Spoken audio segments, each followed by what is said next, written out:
On.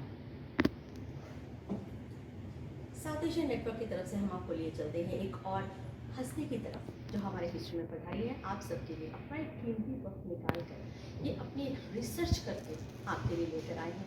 Naturally आप जानते होंगे कि सुभाष चंद्र बोस के बारे में बहुत सारी थ्योरीज बाहर हैं और बहुत सारी मूवीज़ और बुक्स वगैरह भी बाहर हमारे पास अवेलेबल हैं आज के दिनों में। और जिस तरह से मीडिया हमारा एक प्लेटफॉर्म बना हुआ है, चीज़ें आप छुपी नहीं रह सकती। ये एक ऐसी बात बताने वाले हैं आपको, एक नहीं बल्कि कई ऐसी बातें आपको बताने वाले हैं, कई राज आपके साथ ऐसे खोलने वाले हैं कि आपका खून खौल उठेगा। जैसे कि इन्होंने कहा था, आप तुम मुझे खून दो, मैं तुम्हें आज़ादी दूंगा। तो ये जो आज़ादी हमें मिली है वो कोई खड़क और ढाल के बगैर वैसे नहीं मिली है, कोई ये शांति पथ पर चलकर नहीं मिली है। वो जो गाने बहुत सारे बने हुए हैं कि जी महात्मा गांधी जी ने हमें शांति पथ पर चलकर हमें आज़ादी दिला दी, ये सब जो झूठ जो अब तक हमें किताबों में सिखाया जा रहा है, यानी कि जो चीज़ें हमें पढ़ाई जा रही हैं वो हिस्ट्री को जो बदला जा रहा है, जिस तरह से हिस्ट्री आजकल बदल रही है, जिस तरह से हिस्टोरियन चीज़ों को बदल रहे हैं, जिस तरह से हमारे आज के नए युवा जो उठकर आगे आ रहे हैं और इन चीज़ों को आपके सामने उजागर कर रहे हैं, काबिल तारीफ है। मैं तो यहाँ से नेचुरली 30 ईयर्स से यहाँ रह रही हूँ, सब चीज़ें मेरे लिए भी नई हैं और मेरे लिए भी बिल्कुल सनसनीखेज की न्यूज़ की तरह ही है। तो ज़्यादा ना बोलते हुए दीजिए आपको बात कराते हैं अनुज जी से। संगीता जी नमस्ते। नमस्ते, बहुत बहुत सबसे पहले तो आपका हमारे ह्यूस्टन में बहुत बहुत स्वागत मैं है। बहुत खुश हूँ क्योंकि मैं अमेरिका में चौथी बार आया हूँ और यहाँ पर आया मैं मजाक में लोगों से बोलता रहता हूँ यहाँ पे कि मैंने उनसे ज़्यादा अमेरिका देखा है। तो मैं 17-18 उन्नीस अमेरिका में मतलब मैंने स्टेट्स कवर किया, लेकिन मेरा टेक्सास में आना नहीं हुआ था। तो इस विजिट में मैं टेक्सास और फ्लोरिडा जिन दो जगहों पर मेरे को जाना चाहिए था पहले, खासकर ह्यूस्टन, यहाँ हमारे भारतीय मूल के बहुत लोग रहते हैं, बहुत बड़ा समाज है। तो ये पहली बार मेरा आना हुआ, तो ये कि 24 घंटे के लिए उम्मीद करता हूँ अगली बार मुझे थोड़ा ज़्यादा समय मिलेगा। So, सबसे पहले तो हाउडी अनुज। हाँ जी, हाँ जी। आपको हमने फाइनली टेक्सास की टोपी पहनाई। हाँ जी, आज मेरे को टोपी पहन की मेरी फोटो खींची है तो लोग मुझे बोलेंगे भारत में कि आपको ये टोपी पहनवा के आप वहाँ से आते हैं। ये बिल्कुल ही हमारी लेकिन मैंने भी टोपी लोगों को पहनाई है, मतलब मैंने उस टोपी की बात नहीं कर रहे हैं। अच्छा खैर, मजाक के अलावा सबसे पहले तो हमें ये बताएं कि जिस तरह से आपने बताया कि आप कुछ फ्रेंड्स मिलकर एक बेड़ा जो उठाया आप, मिशन नेताजी, एक मिशन नेताजी, ठीक है, इसमें आपको तकलीफें क्या क्या आ रही हैं? यानी कि एक जो बात आप जैसे कहना चाहेंगे कि yes you know you been may be you know pushed away, और कैसा आपको मतलब ऐसा? नहीं, हम लोग तो करंट के खिलाफ हैं। हमारा पूरा देश जो है सिस्टम में नेताजी को और इस केस को भुला चुका था। हम लोगों ने जो बीड़ा उठाया था कि इस पूरे केस को हम जीवित करके मेन स्ट्रीम में लेकर के आए, तो वो करते करते हमने 2005 में जो हमारा मेरे दोस्तों का शायतन का, विशाल, चंद्रचूड़, श्रीजीत पनिकर, हम लोगों ने जो ग्रुप बनाया मिशन नेताजी करके, तो उसको हम लोगों ने इतने 15 सालों में बहुत पापड़ बेचे। तो मेरे लिए वो जितने पापड़ बेने सारी की तो मैं डिटेल नहीं दे सकता कि क्या क्या पापड़ हमने बेचे, लेकिन ये कि हमारा जो बीड़ा उठाया था कि इस इशू को हम लोग रेलेवेंट करेंगे देश के डिस्कशन में, नैरेटिव में। तो वो बताते हैं मुझे आपको खुशी हुई है अमेरिका में यहाँ पे मैं लेक्चर देने के लिए आया था कि हम लोगों ने उसको मेन स्ट्रीम कर दिया। हाँ, लेकिन हम उससे अभी सेटिस्फाइड नहीं हैं, हमें आगे भी जाना है। हम चाहते हैं कि इस देश में सन 47 के बाद से बहुत बड़ी लड़ाई चल रही है सच्चाई, जैसे आपने प्रेजेंटेशन में कहा कि सच्चाई के लिए, ट्रुथ के लिए जो एक लड़ाई है जिसको शुरुआत करने वाले एच.वी. कामत थे, उसको आगे ले जाने वाले समर गुहा थे बीच में। हमारा मानना है कि हमारी जनरेशन, हम जो लोग हैं या हम लोग जो मैं मेरे दोस्त हैं मिशन नेताजी के, चंद्रचूड़, घोष, और बाकी हम लोग आखिरी उस कड़ी के आखिरी हैं। और अगर हमें ही सक्सेसफुल या फेल होना, हमारे बाद की जनरेशन इस चीज़ को नहीं समझती, तो हम मानते हैं कि हमारे पास ये आखिरी मौका और हमारी जनरेशन इस चीज़ को पूरा करे। जो बीड़ा उन्होंने उठाया था उस बीड़े को हम लोग उसकी फाइनल हम कंक्लूजन करेंगे। जी हाँ, एक टेक्निकल सवाल मैं आपसे पूछना चाहती हूँ, वो ये कि जिस तरह से आजकल टेक्नोलॉजी इतनी एडवांस हो चुकी है, हम कोई भी चीज़ हम फैब्रिकेट कर लेते हैं आजकल।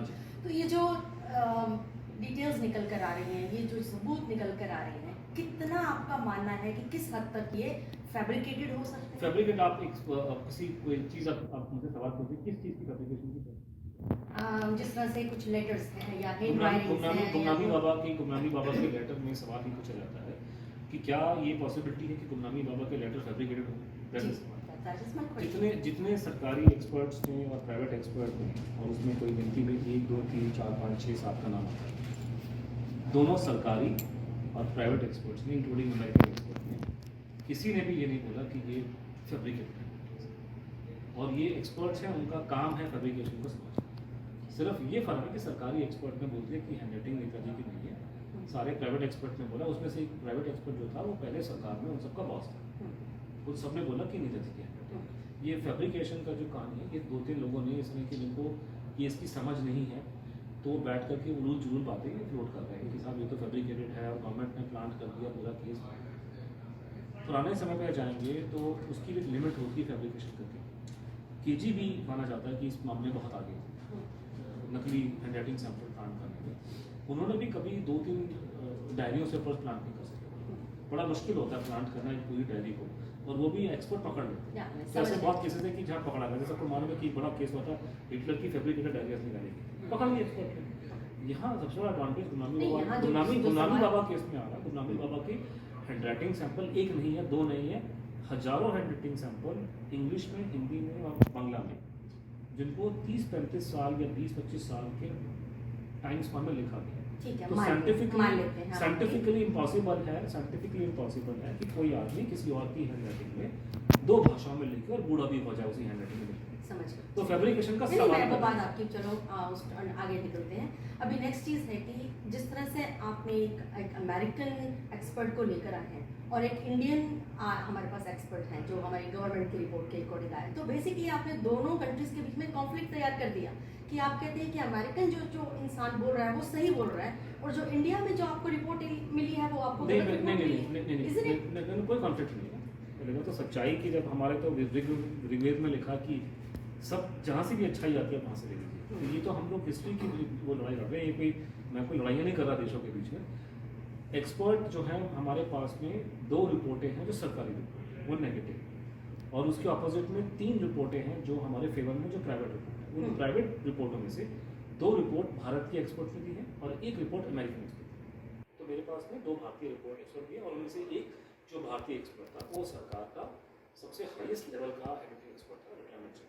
और उससे कहा 100% उनकी रिपोर्ट सबसे अच्छी। मीलाद कपूर की रिपोर्ट कर्ट साहब की रिपोर्ट से भी अच्छी, क्योंकि उनके पास में ज़्यादा डॉक्यूमेंट से स्टडी करने के लिए। अब क्योंकि वो कपूर साहब रहे नहीं, और एक देश में एक अजीब सा एक दास्तान है कि लोगों को समझ में नहीं आता, उनको सीधी भाषा में समझाते, तो हमें लगा शायद ये ज़्यादा इम्पैक्टफुल रहेगा कि अगर आपको हमें विश्वास नहीं है, तो जैसे मैं आपको एग्जाम्पल देती हूँ फैब्रिकेशन की बात है, जब मैं बार ये किताब में लिख के समझा चुका हूँ डिटेल में कि फैब्रिकेशन पॉसिबल नहीं है, लेकिन भारत में लोग जो समझते हैं बार इसी बात को बोल रहे हैं कि गवर्नमेंट ने प्लांट किया, गवर्नमेंट ने प्लांट किया। अरे गवर्नमेंट ने प्लांट कहाँ किया, आप उसका सबूत तो दीजिए।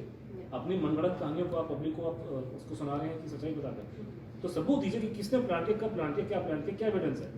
सिर्फ मेरे पे एलिगेशन लगा कि आपने प्लांट किया, मैंने प्लांट किया, तो आप प्रूव कर दें प्लांट किया हमने।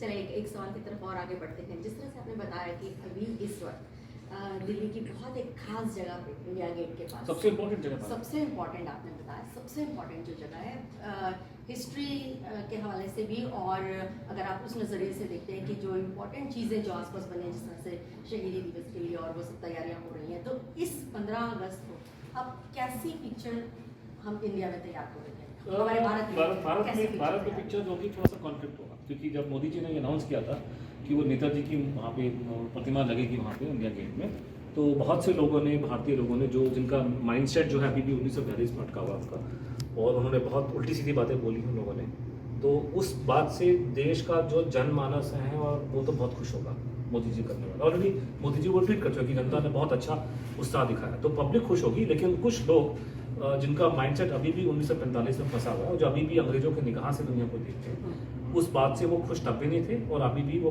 जब ये खबर आएगी तो वो अपनी आवाज़ को रेस करेंगे। लेकिन अब भारत बदल चुका है, अब हम 1945 में नहीं रह रहे हैं। तो अब जितने ये जो अंग्रेजों के जो यहाँ पे ग्राउंड साहिब के जो रेलिक्स बैठे हैं, और सबसे बड़ी खुशी की बात आपको मुझे बताते हैं बहुत अच्छी हुई कि खासकर मैं अमेरिका में बैठा हूँ कि अमेरिकियों ने बड़ा अच्छा हमारे को ये ट्विटर, फेसबुक वगैरह क्रिएट कर दिया है। तो अब हमारे को इनके चंगुल में हम लोग फंसने वाले नहीं हैं। हमारी कोई डिपेंडेंस मेन स्ट्रीम मीडिया में नहीं है। हम लोग सोशल मीडिया के थ्रू अपनी बात को जनता पहुँचाएंगे। और मुझे याद आता है कि जब मोदी जी ने अनाउंस किया था कि नेताजी की मूर्ति लगेगी, तो हिंदू आपको उन्होंने बहुत बड़ा अखबार है भारत का, उसकी जो एडिटोरियल डायरेक्टर है उन्होंने एक घटिया किस्म का उन्होंने ट्वीट डाला, ये समझ रही है कि 1960 का ज़माना है और आप बैठ करके इंडिया में बैठ करके आप वेस्टर्न कंट्रीज़ का व्यू प्रमोट करेंगे तो कोई आपका उंगली उठाएगा नहीं। अब हमारे तो कोई टेंशन नहीं, हमारे पास तो ट्विटर है, ट्विटर फेसबुक में वो कंट्रोल नहीं होता हिंदुस्तान से, तो उनको हमने जवाब दिया। तो आप बोलिए, हम लोग उसका जवाब देने के लिए बैठे। अब हमारी कोई डिपेंडेंस आप पे नहीं है, अब अपने अखबार में छापे ना छापे हमें फर्क नहीं पड़ता। तो वो तो फंदा आपका खुल गया, वो जो- शोले का डायलॉग था कि ठाकुर और फंदा खुल गया है। अच्छा। तो हम लोग तो बड़े शुक्रगुजार हैं यहाँ पे अमेरिकियों के कि आप लोगों ने कंप्यूटर बना दिए, थोड़े से इंटरनेट आप लेकर आ गए, फिर आपने ये टोटल सोशल मीडिया स्टार्ट कर दिया यहाँ पे। उसकी वजह से हमारी जो डिपेंडेंसी थी, हमारी मजबूरी थी वहाँ पे कि हम लोग इनके वजह से हम लोग अपनी बात पब्लिक तक नहीं पहुँचा सकते थे। कि भारत का जो पूरा सिस्टम है वो सिस्टम वो गांधी भक्तों से भरा हुआ है, वो किसी और बात को, किसी अल्टरनेटिव नैरेटिव को बाहर आने देते नहीं थे।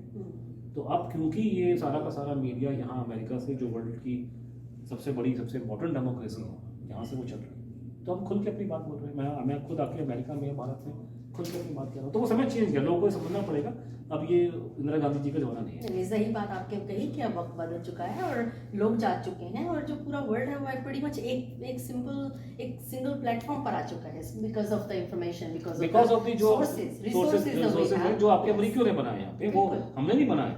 हमारे बस चलेगा तो हम तो सबसे सेंसरशिप लगा देंगे वहाँ कि हमारी जो फितरत है वो चीज़ों को छुपाने की है हमारे देश जी में। हाँ, जी हाँ। ना, अनुज जी, आपने बहुत सारा वक्त दिया। एक्चुअली आपने लगातार नॉन स्टॉप जिस एनर्जी के साथ आपने ये अपने सारा प्रोग्राम में आपने बात करी हमसे और पूरी डिटेल्स वगैरह बताई, कई लोगों की तो pretty much आंखें खुल गई ये सब देख कर, जो इन्फॉर्मेशन आप लेके आए।